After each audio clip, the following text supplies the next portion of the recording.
Force on a current carrying element due to magnetic field. ठीक है, current carrying element पे magnetic field का force. तो मान लेते हैं जो करंट कैरिंग एलिमेंट है उसका area of cross section A और उसकी length D L and it has n electrons per unit volume. It carries a current I. लिख लो. Let the area of cross section of the element is capital A. Its length is dl.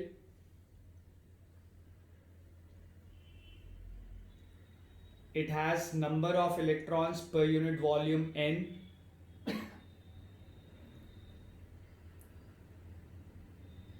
The drift velocity of the electrons Vd, and it carries a and it carries a current I. तो ये मैंने तुम्हें element का description दे दिया. अब magnetic field की वजह से एलिमेंट पे फोर्स लगा है. तो किसी एलिमेंट में, ये बहुत छोटा एलिमेंट है, मैं तुम्हें ऐसे बड़ा करके दिखा रहा हूँ पर ये बहुत छोटा है. इस तरह से भी अगर कर्व्ड वायर भी है तो उसका छोटा एलिमेंट तो एक स्ट्रेट लिया जा सकता है, स्ट्रेट माना जा सकता है. ठीक है, कितना भी कर्व हो, छोटा सा एलिमेंट स्ट्रेट हमेशा ही माना जा सकता है.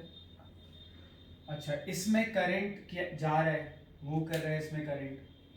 सपोज कर लेते हैं करंट इसमें इधर जा रहा होगा ऐसे. कितना कैरी कर रहा है current I. Area of cross section कितना है इसका A. ऑब्वियसली इलेक्ट्रॉन करंट के ऑपोजिट डायरेक्शन में जाते हैं और फ्री इलेक्ट्रॉन्स मूव करते हैं, और फ्री इलेक्ट्रॉन्स की वेलोसिटी, ड्रिफ्ट वेलोसिटी मैंने Vd मान लिया. And it has n electrons per unit volume. अगर पहले वॉल्यूम नहीं लिखा था तो अब मेंशन कर दो. It has n electrons per unit volume. तो भाई ये dl लेंथ है. ठीक है, हम एक वेक्टर डिफाइन कर लेते हैं dl, है ना. dl वेक्टर डिफाइन कर लेते हैं, और dl वेक्टर जो है उसका मैग्नीट्यूड एलिमेंट की लेंथ के बराबर है और उसकी डायरेक्शन करंट की डायरेक्शन में, ठीक है. हो रहा है पॉइंट क्लियर. और अगर करंट इधर जा रहा है तो उसके जो फ्री इलेक्ट्रॉन्स होंगे ऑपोजिट डायरेक्शन में आ रहे होंगे with the velocity Vd vector. यानी अगर मैं यहाँ Vd वेक्टर को रिलेट करना चाहूँ dl वेक्टर से, तो क्या इन दोनों की डायरेक्शन सेम है? नहीं है, क्योंकि dl वेक्टर करंट की डायरेक्शन में होता है जबकि Vd वेक्टर करंट के ऑपोजिट डायरेक्शन में होता है. डायरेक्शन सेम नहीं है. पहले मैं Vd से डिवाइड कर देता हूँ, इसको dl से डिवाइड कर देता हूँ. दोनों यूनिट वेक्टर बन गए तो दोनों का मैग्नीट्यूड तो सेम हो गया पर डायरेक्शन सेम नहीं है. पर अगर मैं माइनस से मल्टीप्लाई कर दूँ तो अब डायरेक्शन भी सेम हो गई. Vd vector and dl vector were in opposite direction. Minus से मल्टीप्लाई करने से डायरेक्शन सेम हो गई. dl वेक्टर की डायरेक्शन करंट की डायरेक्शन में है और Vd वेक्टर जो है वो करंट की डायरेक्शन के ऑपोजिट है. तो Vd और dl वेक्टर भी आपस में ऑपोजिट डायरेक्शन में हो गए. माइनस मल्टीप्लाई करने से डायरेक्शन सेम हो गई, और किसी वेक्टर को उसी के मैग्नीट्यूड से डिवाइड करते हैं तो मैग्नीट्यूड 1 रह जाता है. इसका भी 1, इसका भी 1. -1 नहीं होगा, मैग्नीट्यूड तो 1 होता है. तो दोनों का मैग्नीट्यूड 1 हो गया, डायरेक्शन दोनों की सेम हो गई. ठीक है, तो शायद इस रिलेशन की जरूरत पड़े हमें. अब फोर्स निकालें. इस पे फोर्स लगेगा किस पे? मूविंग चार्ज पार्टिकल पे ही तो मैग्नेटिक फील्ड का फोर्स लगता है. तो फोर्स निकालें. चार्ज पार्टिकल पे जो फोर्स लगेगा उसका फॉर्मूला क्या होता है? चार्ज इलेक्ट्रॉन्स पे लगेगा, न्यूक्लियस तो रेस्ट में होता है. जो फ्री इलेक्ट्रॉन्स मूव कर रहे हैं उसी पे फोर्स लगेगा. तो चार्ज ब्रैकेट में velocity of the charge particle q v cross b, charge minus he velocity Vd cross b. ये आ गया. तो q Vd क्रॉस b. ठीक है, ये एक इलेक्ट्रॉन पे लगने वाला फोर्स आया. पर इसका area of cross section A है और लेंथ dl है, तो इसका वॉल्यूम क्या होगा? वॉल्यूम ऑफ एलिमेंट क्या होगा? अगर मैं वॉल्यूम ऑफ एलिमेंट की बात करूं तो वॉल्यूम ऑफ एलिमेंट क्या आएगा? a into D L. और यूनिट वॉल्यूम में कितने इलेक्ट्रॉन है? n। तो a into D L volume में कितने इलेक्ट्रॉन हो जाएंगे? n a into D L. तो एक इलेक्ट्रॉन पे इतना फोर्स लग रहा है, तो पूरे वॉल्यूम में जो फ्री इलेक्ट्रॉन्स हैं उन पे कितना फोर्स लगेगा निकाल लेंगे, नंबर ऑफ फ्री इलेक्ट्रॉन से मल्टीप्लाई कर देंगे। यही तो है number of free electrons. Unit volume में n, तो a into D L volume में कितने? na into D L. तो ये टोटल फोर्स आ गया ऑन द मूविंग इलेक्ट्रॉन्स। और जब हम फोर्स ऑन द एलिमेंट की बात कर रहे हैं तो दरअसल force on the moving electrons, the electrons which are free to move which carries current. तो भाई एक इलेक्ट्रॉन पे लगने वाला फोर्स इतना, इस वॉल्यूम के टोटल इलेक्ट्रॉन इतने, तो सारे इलेक्ट्रॉन्स पे लगने वाला टोटल फोर्स इतना। आई बात समझ में? अच्छा, सारे इलेक्ट्रॉन का वीडी सेम डायरेक्शन नहीं होगा, छोटा सा एलिमेंट है, स्ट्रेट है, करंट इधर जा रहा है, सबका वीडी इधर ही होगा। वीडी सबका छोटे एलिमेंट लिए ना, बहुत छोटा सा एलिमेंट लिया। अब इस छोटे से एलिमेंट में अगर करंट इधर जा रहा है तो सबका वीडी इधर ही होगा और कोई ऑप्शन है नहीं, ठीक है? तो इसीलिए हम छोटे एलिमेंट पे लगा रहे हैं। अगर मैं बड़ा वायर ले लूं तो यहाँ पे तो करंट ऐसे जा रहा होगा, डीएल वेक्टर इधर आएगा और वीडी वेक्टर उसके ऑपोजिट इधर आएगा। यहाँ एलिमेंट लूंगा, यहाँ डीएल वेक्टर इधर जाएगा, वीडी उसके ऑपोजिट इधर आएगा। अगर मैं बड़ा वायर ले लेता तब तो हर पॉइंट पे वीडी अलग अलग डायरेक्शन में होता वीडी वेक्टर। पर अगर मैं एक छोटा सा एलिमेंट ले रहा हूँ, बस एक जरा सा एलिमेंट ले रहा हूँ, तो उसके हर पॉइंट पे वीडी सेम होगा, हर एक इलेक्ट्रॉन के वेलोसिटी की डायरेक्शन सेम होगी। बोला जा सकता है ऐसे, तो वो मैंने यहाँ पे रख दिया, ठीक है? इसलिए पहले छोटे एलिमेंट पे निकाल रहे हैं, बाद में बड़े वायर पे निकालेंगे। छोटे एलिमेंट लेंगे तो हर पॉइंट, हर इलेक्ट्रॉन के वेलोसिटी की डायरेक्शन जो कि वीडी है वो सेम होगी।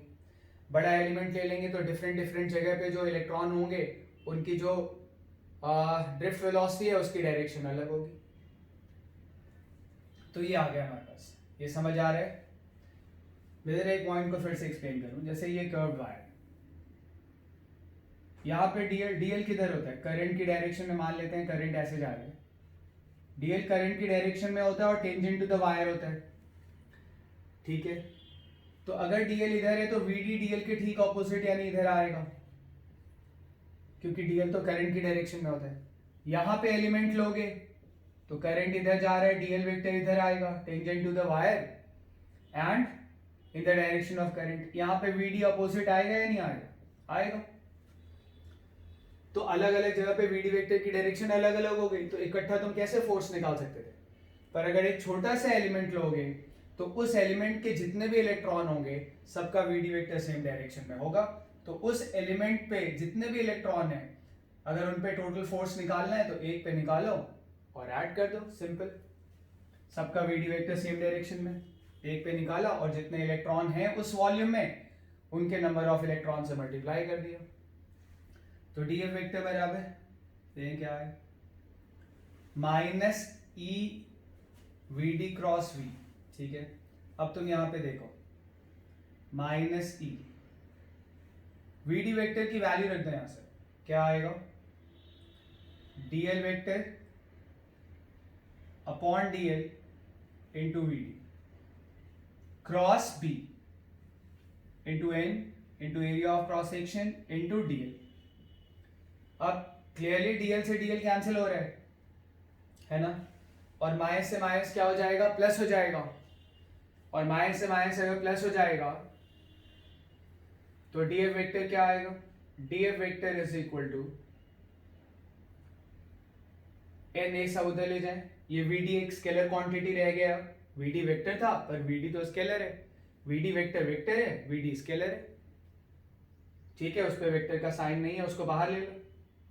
माइनस माइनस प्लस हो ही गया, एन है, ई है, ए है, वी डी है, ये सब बाहर। अंदर क्या आया? डीएल क्रॉस पी, अंदर आया डीएल क्रॉस पी।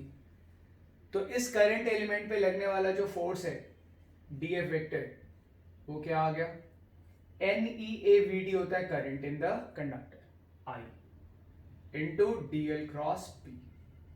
DL किधर लेते हैं, tangent to the wire and in the direction of current. DL vector की डायरेक्शन क्या होती है, DL वेक्टर की डायरेक्शन होती है tangent to the wire and in the direction of current. तो DF vector is equal to I DL cross B। ठीक, तो ये आ गया हमारा फोर्स, ये हमारा फोर्स आ गया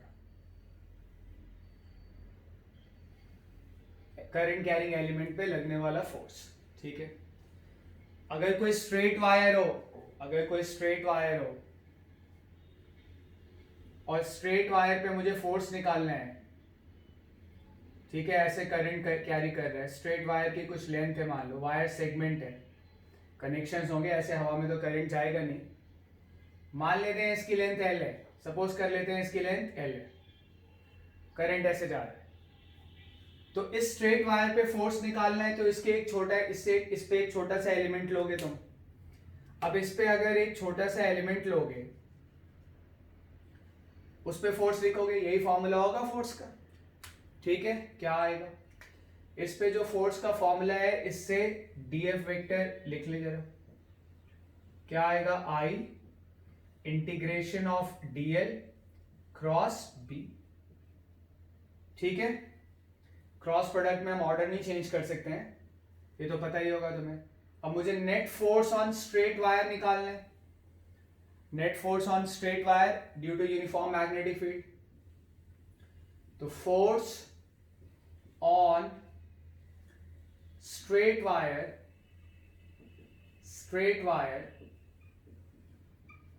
due to uniform magnetic field, ये यूनिफॉर्म की नई कंडीशन मैंने यहां पे डाल दिया, due to uniform magnetic field. ठीक है, तो यहां इंटीग्रेशन DL के रिस्पेक्ट में होना है, और हर DL पे मैग्नेटिक फील्ड सेम है, यूनिफॉर्म है, तो B इंटीग्रेशन साइन के बाहर आ जाएगा, तो DF वेक्टर बराबर I इंटीग्रल DL। भाई B DL पे डिपेंड ही नहीं करता ना, हर DL पे कहीं पे भी DL ले लो, B सेम है क्योंकि यूनिफॉर्म है, बाहर ले लिया पर ऑर्डर नहीं चेंज करो, उसको बाद में ही लिखो। ये आ गया, वो इंटीग्रेशन से बाहर चला गया, और इंटीग्रेट करेंगे तो यहाँ पे क्या आ जाएगा, टोटल फोर्स। तो टोटल फोर्स क्या आ गया, I L cross B, I L cross B। ये स्ट्रेट वायर पे यूनिफॉर्म मैग्नेटिक फील्ड का फोर्स आ गया। This is force on the straight wire due to uniform magnetic field. This is force on the straight wire due to uniform magnetic field. Clear है ये? तो तुम देखो इधर, अगर हम बात करें यहाँ पे L वेक्टर की, तो L वेक्टर क्या है, L वेक्टर वायर के अलॉन्ग है and in the direction of current. ये क्या है, it is along the wire, it is along the wire and in the direction of current।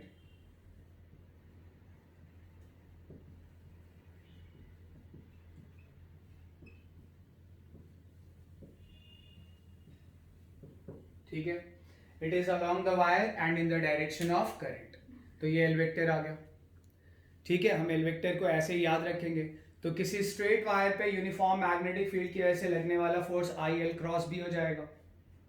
ठीक है, और डायरेक्शन तो आ ही जाएगी, L के भी परपेंडिकुलर और मैग्नेटिक फील्ड के भी परपेंडिकुलर। ठीक है, अब हम यहाँ पे देखें कि अगर मैग्नेटिक फील्ड यूनिफॉर्म हो और स्ट्रेट वायर से 90 डिग्री के एंगल पे हो, तो फोर्स कितना आएगा, force on straight wire, force on straight wire due to uniform magnetic field, force on straight wire due to uniform magnetic field। ठीक है, if या when magnetic field is perpendicular to wire, magnetic field is perpendicular to wire, when magnetic field is perpendicular to wire। ठीक है, जब magnetic field wire के perpendicular है। ठीक, देखें जरा क्या आ जाएगा भाई। वायर ऐसे फिर से बना लें, ये वायर है, मैग्नेटिक फील्ड परपेंडिकुलर है, चाहो तो अंदर मान लो, अरे बात समझ में, चाहो तो बाहर मान लो, तुम्हारे ऊपर है। बाहर मानते हैं तो ऐसे मानते हैं, इस तरह से। ये फोर्स का फॉर्मूला है यूनिफॉर्म वायर, मतलब स्ट्रेट वायर पे यूनिफॉर्म मैग्नेटिक फील्ड की वजह से। और ये अगर फोर्स का फॉर्मूला है तो फोर्स का मैग्नीट्यूड देख लें अलग और डायरेक्शन देख लें अलग। तो मैग्नीट्यूड क्या आएगा, आई एल बी, और एल ये एल वेक्टर, ये क्या बताया था अभी तुम्हें एल वेक्टर के बारे में, ये वायर के अलोंग होता है, इन द डायरेक्शन ऑफ करंट होता है।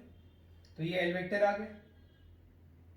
एल वेक्टर की का मैग्नीट्यूड क्या होता है, वायर की लेंथ के बराबर। तो आई एल बी आ गया। इनके एल और एल वेक्टर और बी वेक्टर के बीच का एंगल 90 डिग्री है, साइन 90 इज 1।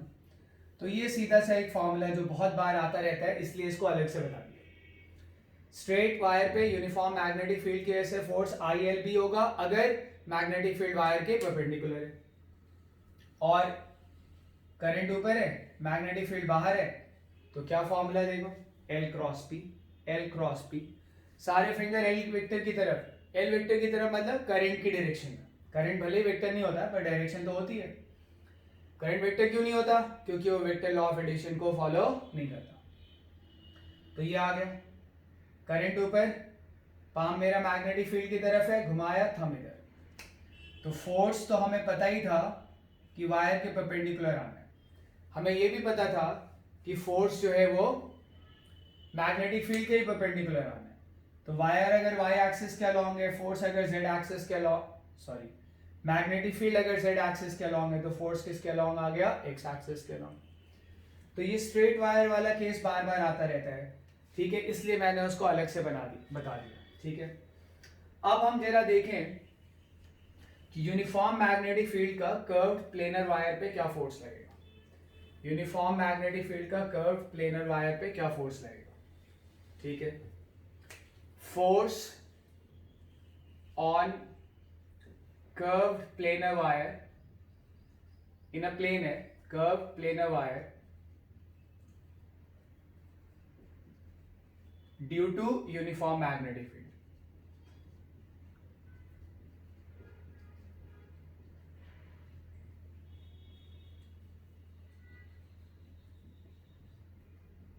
ठीक है, तो इस तरह से कर्व वायर बना लेते हैं।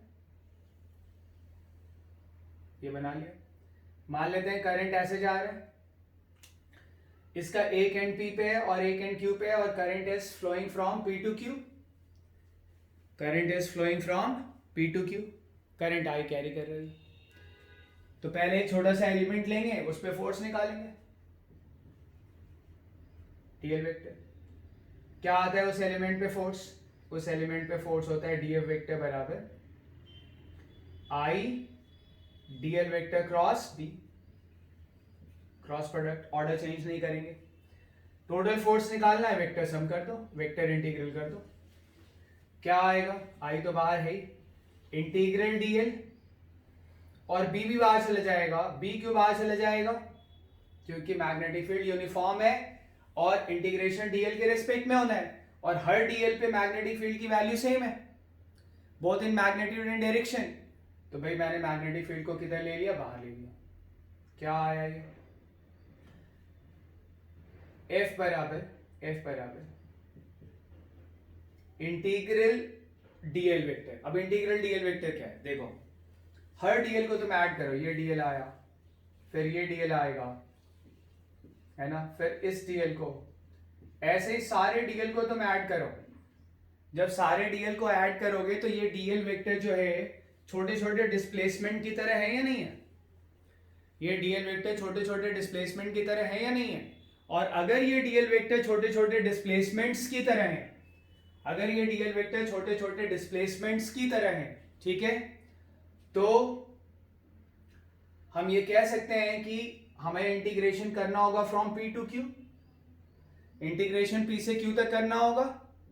क्लियर है ये, हम करंट की डायरेक्शन में जा रहे हैं, इंटीग्रेशन हम पी टू क्यू करेंगे, तो डीएल वेक्टर का इंटीग्रल क्या आ जाएगा, सारे छोटे छोटे डिस्प्लेसमेंट को ऐड करोगे तो क्या आ जाएगा भाई, टोटल डिस्प्लेसमेंट, यानी ये P Q vector, total displacement यानी ये P Q vector.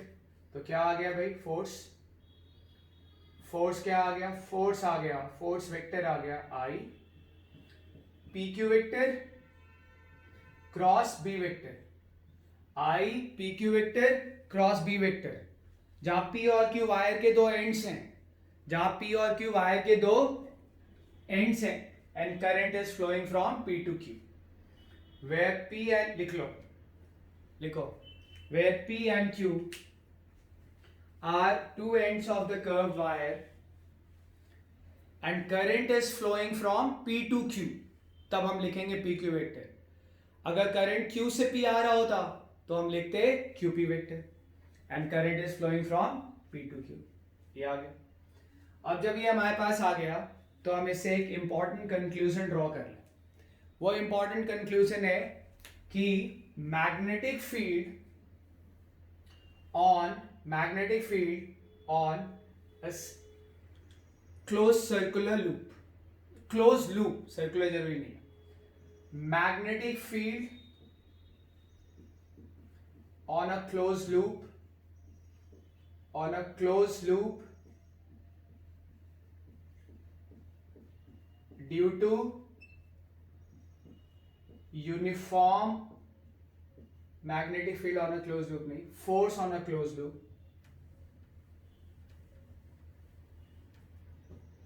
force on a closed loop due to uniform magnetic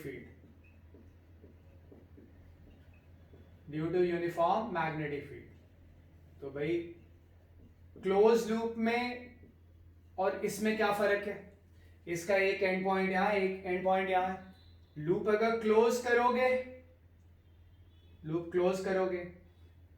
close करने से मैं जस्ट थोड़ा सा बच रहा हूं कि तुम्हें दिखाई दे जाए। लूप अगर क्लोज करोगे तो जहां पी वहां क्यू कर दिया क्लोज, जहां पी वहां क्यू, यानी पी क्यू जीरो। अगर P Q vector zero vector हो गया यानी पी क्यू जीरो हो गया, लेंथ जीरो आ गई। और अगर पी क्यू जीरो हो गया तो ये फोर्स का फॉर्मूला, भाई ये भी तो कर्व्ड है ना, कर्व्ड वायर के लिए फोर्स का फॉर्मूला ऑलरेडी निकाला हुआ है। तो पी क्यू वेक्टर जीरो हो गया, पी क्यू जीरो हो गया, फोर्स वेक्टर क्या आ जाएगा, जीरो वेक्टर, यानी फोर्स क्या आ जाएगा, जीरो। याद रखना कि किसी क्लोज लूप पे यूनिफॉर्म मैग्नेटिक फील्ड की वजह से फोर्स कितना आएगा, जीरो। किसी क्लोज लूप पे यूनिफॉर्म मैग्नेटिक फील्ड की वजह से फोर्स कितना आएगा, जीरो। ये पॉइंट समझ आ रहा है, ठीक है। अब हम देखें torque on a close current carrying loop due to uniform magnetic field. अच्छा, क्लोज करंट कैरिंग लूप पे यूनिफॉर्म मैग्नेटिक फील्ड का फोर्स कितना होता है, जीरो। और अगर नेट फोर्स जीरो है, अलग अलग एलिमेंट पे तो फोर्स लग ही रहा होगा, पर नेट फोर्स अगर जीरो होता है तो हमें पता है कि टॉर्क हर पॉइंट के अबाउट सेम आएगा, टॉर्क जीरो आएगा जरूरी नहीं है, नेट फोर्स जीरो है पर फोर्स है ना, तो हर एक फोर्स का अपना एक टॉर्क होता है। ओवरऑल नेट फोर्स लूप पे जीरो आ गया, पर छोटे छोटे एलिमेंट पे तो फोर्स लग ही रहा है, उनका वेक्टर सम जीरो आ गया। फोर्स जीरो है तो टॉर्क जीरो होगा ऐसा जरूरी नहीं है, पर हर पॉइंट के अबाउट टॉर्क सेम आएगा। थोड़ा सा 3 डायमेंशनल विजुअलाइजेशन है, वो तुम देख लो, और डेरिवेशन इसका कोई खास इंपॉर्टेंट नहीं है। अगर तुम इस तरह से देखो, सपोज करते हैं लूप जो है इस तरह से करंट कैरी कर रहा है, यानी ऊपर से देख के मुझे एंटी क्लॉकवाइज लग रहा है। सिर्फ ये सर्कमफ्रेंस पे इस तरह से एक रेक्टेंगुलर लूप ले लिया मैंने जो करंट कैरी कर रहा है। ये लेंथ L मान लेते हैं, ये विड्थ B मान लेते हैं। तो पहले इसका एक एरिया वेक्टर डिफाइन करते हैं, इस लूप का एक एरिया वेक्टर डिफाइन करते हैं। इस लूप का एरिया वेक्टर लूप के प्लेन के परपेंडिकुलर होगा, और अगर ऑब्जर्वर को करंट एंटी क्लॉकवाइज दिखा रहा है तो उसकी तरफ होगा, और अगर ऑब्जर्वर को करंट क्लॉकवाइज दिख रहा है तो बाहर होगा, उससे दूर होगा। तो जैसे यहां पे करंट ऐसे जा रहा है, मुझे एंटी क्लॉकवाइज दिखा रहा है, यानी एरिया वेक्टर मेरी तरफ होगा। ठीक है, राइट हैंड से निकाल सकते हैं। करंट की डायरेक्शन में फिंगर्स को कर्ल करो, थंब तुम्हारी तरफ पॉइंट कर रहा है, यानी एरिया वेक्टर अपवर्ड नॉर्मल है। क्लियर है? अगर करंट हम ऐसे लेते तो एरिया वेक्टर किधर जा रहा है? Downward normal. ये तो क्लियर है कि एरिया वेक्टर लूप के प्लेन के परपेंडिकुलर होगा। अब लूप के प्लेन के परपेंडिकुलर होगा, ठीक है, तो जैसे यहाँ पे लूप हॉरिजॉन्टल है तो प्लेन के परपेंडिकुलर या तो वर्टिकल आएगा, अपवर्ड आएगा, या फिर डाउनवर्ड आएगा। तो क्या आएगा यहाँ पे? अगर मैं करंट को लेता हूं इस तरह से, ऐसे एंटी क्लॉकवाइज, तो ऊपर आएगा, थंब ऊपर आ रहा है यानी एरिया वेक्टर ऊपर। ठीक है, आ रही बात समझ में? अब मान लेते हैं मैग्नेटिक फील्ड भी ऊपर है, मान लेते हैं मैग्नेटिक फील्ड भी ऊपर है। क्लियर? मैग्नेटिक फील्ड को भी मैंने ऊपर मान लिया। So what is angle between area vector and magnetic field? 0। ठीक, अब एक काम करते हैं, इसको थीटा रोटेट करते हैं, थीटा रोटेट करते हैं। तो भाई प्लेन थीटा रोटेट हुआ, ये है ना एरिया वेक्टर, ये एरिया वेक्टर ऊपर की तरफ, तो प्लेन थीटा रोटेट हुआ तो एरिया वेक्टर भी तो थीटा रोटेट हो गया। और मैग्नेटिक फील्ड किधर है? Vertically upward. Magnetic field uniform है, उसकी डायरेक्शन चेंज नहीं हो रही टाइम के साथ, हर जगह पे सेम है मैग्नेटिक फील्ड, और टाइम के साथ उसका मैग्नीट्यूड चेंज नहीं हो रहा, डायरेक्शन भी चेंज नहीं हो रही, तो मैग्नेटिक फील्ड हमेशा ऊपर छत की तरफ है। और एरिया वेक्टर स्टार्टिंग में इधर था, अब मैंने थीटा रोटेट कर दिया तो एरिया वेक्टर थीटा रोटेट हो गया। मैग्नेटिक फील्ड अभी भी वर्टिकल है ऊपर, एरिया वेक्टर थीटा पे रोटेट हो गया, तो एरिया वेक्टर भाई मैग्नेटिक फील्ड ऐसे ही रहा, मैग्नेटिक फील्ड ऐसे ही रहा, पहले दोनों ऊपर थे, फिर मैंने इसको थीटा रोटेट किया प्लेन को, तो एरिया वेक्टर थीटा रोटेट हो गया, तो दोनों के बीच का एंगल क्या आ गया? थीटा। भाई ये प्लेन ऐसे, प्लेन थीटा रोटेट करोगे, एरिया वेक्टर थीटा रोटेट होगा, तो इन दोनों के बीच में एंगल कितना आ गया? थीटा। पहले दोनों सेम डायरेक्शन में थे, तो मैग्नेटिक फील्ड और एरिया वेक्टर के बीच का एंगल अब कितना आ गया? थीटा। ठीक है, कोई एक एक्सिस ले लें, कोई एक एक्सिस ले लें, एक पॉइंट ले लें और उसके अबाउट टॉर्क निकाल लें। आ रही बात समझ में? जैसे मैं सेंटर के अबाउट टॉर्क निकालता हूं, किसके अबाउट? सेंटर के अबाउट। क्लियर है? ये सेंटर के अबाउट निकालूंगा मैं टॉर्क, निकालते हैं जरा। करंट इसमें इधर जा रहा है ना, मैग्नेटिक फील्ड ये, मैग्नेटिक फील्ड ये। आ रही बात समझ में? हो रहा है पॉइंट क्लियर? करंट किधर जा रहा है? इधर। ठीक है, ये करंट की डायरेक्शन है और मैग्नेटिक फील्ड इधर है, इसका फोर्स किधर आएगा? देखिए जरा, करंट इधर जा रहा है, मैग्नेटिक फील्ड इधर है, तो अभी मैंने स्ट्रेट वायर पे तुम्हें फोर्स का फॉर्मूला बताया, ये सेंटर है, क्योंकि इसके हर एलिमेंट पे फोर्स बराबर बराबर लगेगा, इसलिए मैं मान के चल सकता हूं कि फोर्स यहां से लग रहा है, फोर्स इस वायर के मिड पॉइंट से लग रहा है, और मैं सेंटर के अबाउट टॉर्क निकाल रहा हूं। तो भाई करंट इधर, मैग्नेटिक फील्ड इधर, इनके बीच में कुछ एंगल होगा, पर देखिए फोर्स किधर आ रहा है? इस तरफ, ये आया फोर्स तुम्हारी तरफ। क्लियर है ये? अब देखो तुम, इस पे करंट ऊपर आ रहा है, मैग्नेटिक फील्ड इधर है, किधर फोर्स आया? इस तरफ, टुवर्ड्स द बोर्ड। तो भाई ये वाला फोर्स इधर आया और ये वाला फोर्स इधर आया, तुम्हें आसानी से दिख रहा होगा, चाहे ये वाला करंट हो चाहे ये वाला करंट हो, मैग्नेटिक फील्ड से सेम एंगल बना रहा है, इसकी लेंथ और इसकी लेंथ सेम है, समझ पा रहे हो? और ये वाला जो फोर्स है हम सेंटर से लगता हुआ डेफिनेटली मान सकते हैं, इस वायर के मिड पॉइंट से लगता हुआ, क्योंकि हर जगह से बराबर बराबर फोर्स लगेगा। तो जैसे यूनिफॉर्म मास होता है तो हम सेंटर ऑफ मास कहाँ पे मान लेते हैं? अगर रॉड है कोई और मास यूनिफॉर्म है तो सेंटर ऑफ मास कहाँ पे मान लेते हैं? मिड पॉइंट पे। तो वैसे ही सेंटर ऑफ फोर्स यहाँ से मिड पॉइंट पे आ गया, रॉड जैसा ही तो है ये। इसका फोर्स ऐसे लगेगा, एक्सटेंड करोगे मिड पॉइंट से पास करेगा, मिड पॉइंट के अबाउट टॉर्क 0।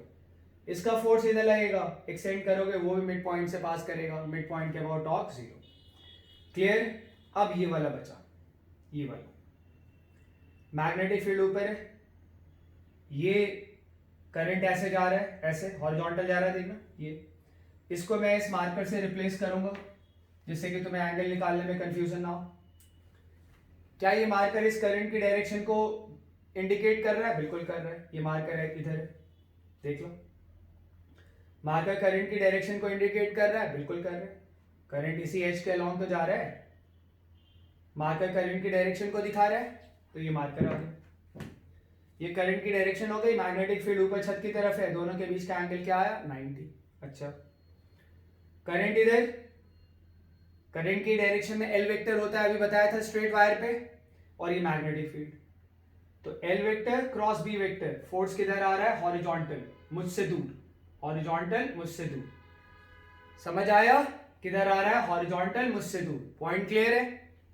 ठीक है। अब इस वाले पे देखो, इस वाले पे तो आ जाएगा, कितना फोर्स आएगा लिखे जरा, उस वाले पे कितना फोर्स आएगा उसको लिखें, ये तो नेट फोर्स है। उस वाले पे कितना फोर्स आएगा? आई, उसकी विड्थ कितना माना था मैंने? बी, मैग्नेटिक फील्ड कितना है? कैपिटल बी, और एंगल कितना है उनके बीच में? 90 डिग्री। तो उस वाले पे इतना फोर्स आएगा। ठीक, अब इस वाले पे देखें, इस वाले पे यही एक रह गया। इस वाले पे अगर फोर्स देखोगे तो इसी तरह से मार्कर से मैं इसको रिप्लेस कर सकता हूं। तो करंट हॉरिजॉन्टल तुम्हारी तरफ जा रहा है, मैग्नेटिक फील्ड ऊपर है, जरा फोर्स की डायरेक्शन देखें, एल क्रॉस बी, वायर पे लगने वाले फोर्स की डायरेक्शन होती है एल क्रॉस बी, तो एल होता है करंट की डायरेक्शन में इधर जा रहा है, एल होता है करंट की डायरेक्शन में इधर जा रहा है, मैग्नेटिक फील्ड वर्टिकली ऊपर है, एल क्रॉस बी, और भाई एक तरह से जेड एक्सिस हो गया, ये वाई एक्सिस हो गया, ये क्या आ गया? एक तरह से नेगेटिव एक्स एक्सिस मेरी तरफ, हॉरिजॉन्टल मेरी तरफ, L cross B. Point clear हो रहा है? उतना ही फोर्स आएगा जितना ही है, सेम टू सेम, क्योंकि सेम लेंथ है, सेम एंगल है। मैग्नेटिक फील्ड, करंट इधर जा रहा था, मैग्नेटिक फील्ड अपवर्ड है, दोनों के बीच का एंगल कितना है? 90 डिग्री। ठीक, अब ये दोनों जो फोर्सेस आए, एक फोर्स इधर आया, इस मार्कर से दिखा देता हूं ऐसे, अगर दिखा पाऊंगा तो, एक फोर्स ऐसे आया हॉरिजॉन्टल, और एक फोर्स हॉरिजॉन्टल मेरी तरफ आया। ये दोनों पैरेलल हैं बट ऑपोजिट डायरेक्शन में है। एक छोटे उससे दिखा देता हूं, ये दोनों पैरेलल हैं बट ऑपोजिट डायरेक्शन में। आ रही बात समझ में? दोनों पैरेलल हैं बट ऑपोजिट डायरेक्शन में। ठीक है, इससे दिखाता हूं तुम्हें। फोर्स एक इधर जाएगा, एक फोर्स इधर आ रहा है मेरी तरफ, एक इधर, एक इधर, जरा देखें इनको, एक ऐसे, एक ऐसे, यही तो है, यही तो है फोर्स। एक नीचे से उधर हॉरिजॉन्टल, एक इधर मेरी तरफ हॉरिजॉन्टल। तो जब दो फोर्स इक्वल है, ऑपोजिट है, तो इनको क्या बोलते हैं? कपल। क्या बोलते हैं इनको? कपल। और मोमेंट ऑफ अ कपल या टॉर्क का हमने टॉर्क पढ़ा हुआ है कपल का। टॉर्क का क्या होता है कपल का? कपल का टॉर्क होता है, मैग्नीट्यूड की बात करें तो F इंटू उनके बीच की परपेंडिकुलर डिस्टेंस, दोनों फोर्सेस के लाइन के बीच की परपेंडिकुलर डिस्टेंस। आ रही बात समझ में? देखें जरा, फोर्स एक इस यहां से लग रहा है, एक फोर्स यहां से लग रहा है हॉरिजॉन्टल इधर, एक हॉरिजॉन्टल मेरी तरफ, इस वाली लाइन को बढ़ाओ तो दोनों के बीच की जो परपेंडिकुलर डिस्टेंस आई वो देखने की कोशिश करो। ये है फोर्स, एक अलोंग द कॉपी इधर लग रहा है, एक फोर्स अलोंग द कॉपी उधर लग रहा है, समझने की कोशिश करो। ठीक है, तो अगर हम यहां पे देखें तो एक फोर्स यहां से लग रहा है इधर इस डायरेक्शन में, और एक फोर्स इधर कॉपी के अलोंग लग रहा है इस डायरेक्शन में। तो फोर्स की लाइन को बढ़ाते हैं, यानी कॉपी को ऐसे बढ़ा देते हैं, तो क्लियरली तुम देख पा रहे हो कि एक फोर्स जो यहां से लग रहा है उसको अगर तुम बढ़ाओगे ऐसे, तो उनके बीच में ये एंगल आएगा। ऐसे दिखाता हूं, इस वाले लाइन को ऐसे इंक्लाइन करके बना देता हूं, बना दिया इंक्लाइन करके। एक फोर्स इधर लग रहा है F, एक फोर्स इधर लग रहा है F, और ये वाली लेंथ हमने क्या माना था? L। इस लाइन की लेंथ कितनी है? L। और पहले मैंने ऐसे लिया हुआ था लूप को, कितना रोटेट कराया? थीटा। तो ये वाली लाइन, यानी ये वाली लाइन कितना रोटेट कर गई? थीटा। ये वाली लाइन कितना रोटेट कर गई? थीटा। तो हम इसका टॉर्क निकाल सकते हैं। ये कपल है तो हर पॉइंट के अबाउट टॉर्क की वैल्यू क्या आएगी? सेम आएगी। क्या आ जाएगा टॉर्क इसका? इन दोनों लाइन ऑफ फोर्सेस के बीच की परपेंडिकुलर डिस्टेंस ये एल है, एल है, ये थीटा है, तो ये क्या आ जाएगा एल साइन थीटा, आ गया एल साइन थीटा। अभी डायरेक्शन भी देखेंगे, हर पॉइंट के अबाउट ये टॉर्क होगा। तो हुआ ये था कि इससे जो करंट पास हो रहा था और इससे जो करंट पास हो रहा था उसका सेंटर के अबाउट टॉर्क जीरो आ गया। इधर और इधर वाले करंट का टॉर्क हमने ऐसे शो किया, ठीक है। हम सेंटर के अबाउट ही निकाल रहे हैं। अब ये कपल है तो सेंटर के अबाउट क्या और किसी और पॉइंट के अबाउट क्या, हर पॉइंट के अबाउट क्या आएगा सेम। क्या आ जाएगा टॉर्क, अब देखें इस फॉर्मूले से, तो F कितना है, I small b capital B sine 90, यानी I small b capital B sine 90 is 1 into l sine theta, ठीक है। तो टॉर्क आ गया sorry I small b capital B, अच्छा ये perpendicular distance l sine theta, इसको ऐसे देखो I small b into l into B into sine theta.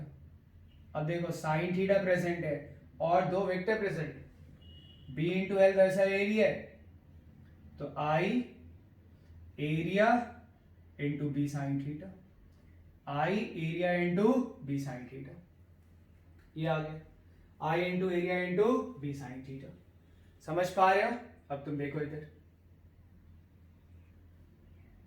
अब ये दो वेक्टर मल्टीप्लाई हो रहे हैं तो वेक्टर का तो मल्टीप्लिकेशन या तो क्रॉस प्रोडक्ट होगा या डॉट प्रोडक्ट होगा, ठीक है। साइन थीटा ये हम पहले ही समझ चुके हैं कि एरिया वेक्टर और मैग्नेटिक फील्ड वेक्टर के बीच में कितना एंगल है, एरिया वेक्टर और मैग्नेटिक फील्ड वेक्टर के बीच का एंगल थीटा है, ये हमने पहले एक्सप्लेन कर दिया था।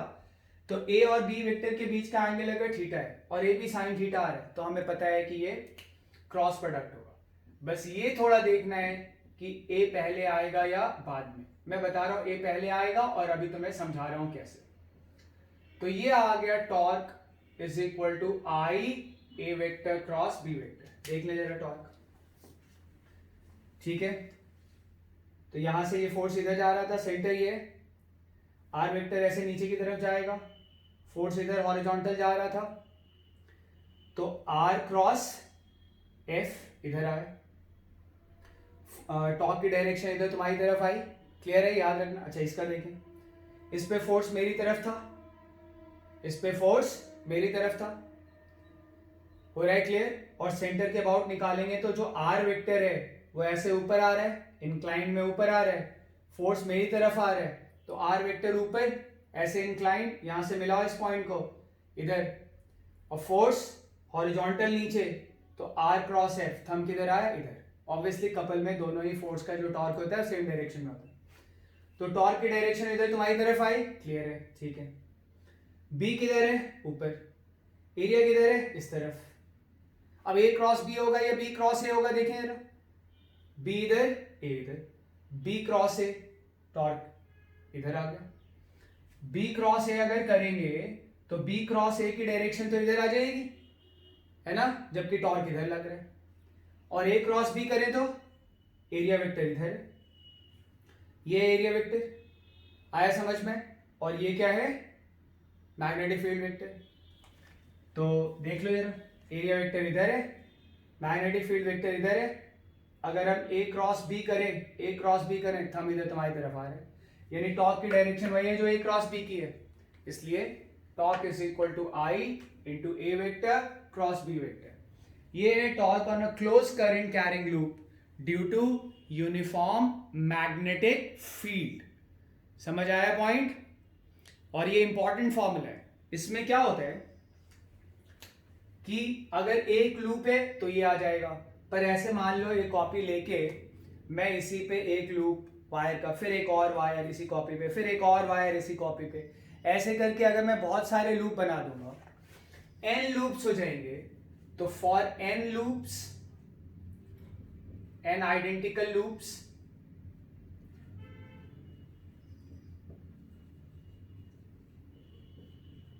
मैंने ये नहीं समझाया था कि b इंटू एल को मैंने एरिया कैसे लिख दिया, तो रेक्टेंगल के एरिया का फॉर्मूला होता है। For n identical loops total torque क्या आ जाएगा, n आई, बस मल्टीप्लाई कर दो, आइडेंटिकल लूप है तो सब पे टॉर्क सेम डायरेक्शन में होगा, सब सेम करंट कैरी कर रहे होंगे। आइडेंटिकल का मतलब ये होता है कि सब कुछ सेम। ये आ गया, तो ये आ गया एन लूप्स पे टॉर्क का फॉर्मूला। इसको ऐसे देखो, N I A vector cross B vector. N I A vector जो होता है इसको हम लोग कहते हैं मैग्नेटिक मोमेंट। म्यू से भी लिखते हैं, चाहो तो स्मॉल एम से भी लिख दो। परमानेंट मैग्नेट में एम स्मॉल एम से लिखते हैं, वैसे म्यू से लिखते हैं।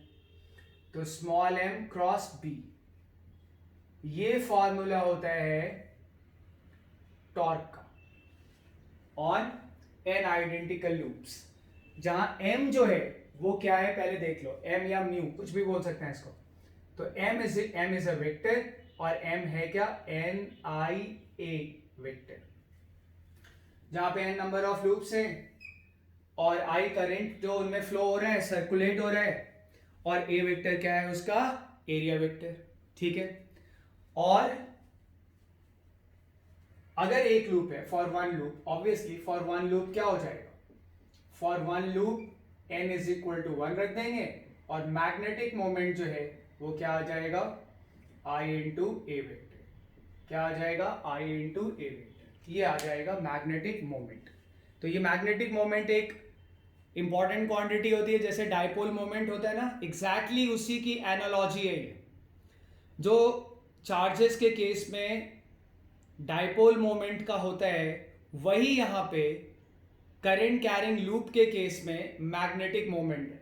एग्जैक्टली तुम चाहो तो मैग्नेटिक डाइपोल मोमेंट भी बोल लो, हम देखेंगे कैसे ये उसकी एनालॉजी है। ठीक है, उसमें भी अगर तुम ध्यान से देखो, उसमें भी टॉर्क का फॉर्मूला कुछ ऐसे ही आया था, P क्रॉस ई। उसमें भी इलेक्ट्रिक फील्ड में भी टॉर्क का फॉर्मूला कुछ ऐसे ही आया था, P यानी डाइपोल मोमेंट, क्रॉस E यानी इलेक्ट्रिक फील्ड। यहां क्या है, M वेक्टर यानी magnetic moment, magnetic dipole moment चाहो तो बोल लो, cross B vector, B vector is magnetic field. आ रही बात समझ में? तो ये हमारे पास फॉर्मूला आ गया यूनिफॉर्म मैग्नेटिक फील्ड की वजह से टॉर्क का। हो रहा है क्लियर? और मैग्नेटिक मोमेंट का भी एक बहुत ही important formula, m is equal to N I A vector if there are n identical loops, और अगर सिंगल लूप है तो ये आ जाएगा। और ये टॉर्क का जनरल फॉर्मूला। इस तरह से भी, इस तरह से भी, हर तरह से तुम्हें याद रखना। Magnetic moment I into A vector. What is A vector? A vector is normal to the plane of the loop. लिख लो, A vector is normal to the plane of the loop. ठीक है, the direction of a vector can be determined, the direction of a vector can be determined by right hand screw rule. We rotate the fingers of direction, we rotate the fingers of right hand, we rotate the fingers of right hand in the direction of circulation of current, in the direction of circulation of current. Then thumb will point in the direction of area vector. ठीक है, area vector will always be normal to the loop. Area vector will always be normal to the loop if the loop is planar. अगर non planar है तो अलग अलग हम उसको loop में बांट लेंगे, पर अभी के लिए तुम लिख लो area vector is normal to the plane of the loop. और डायरेक्शन कैसे निकालते हैं मैंने बताया है अभी। चाहो तो एक लाइन ऐड कर लो, if current is anticlockwise then the area vector is towards the viewer, that is normally outward, and if the current is clockwise then the area vector is along the inward normal. ठीक है,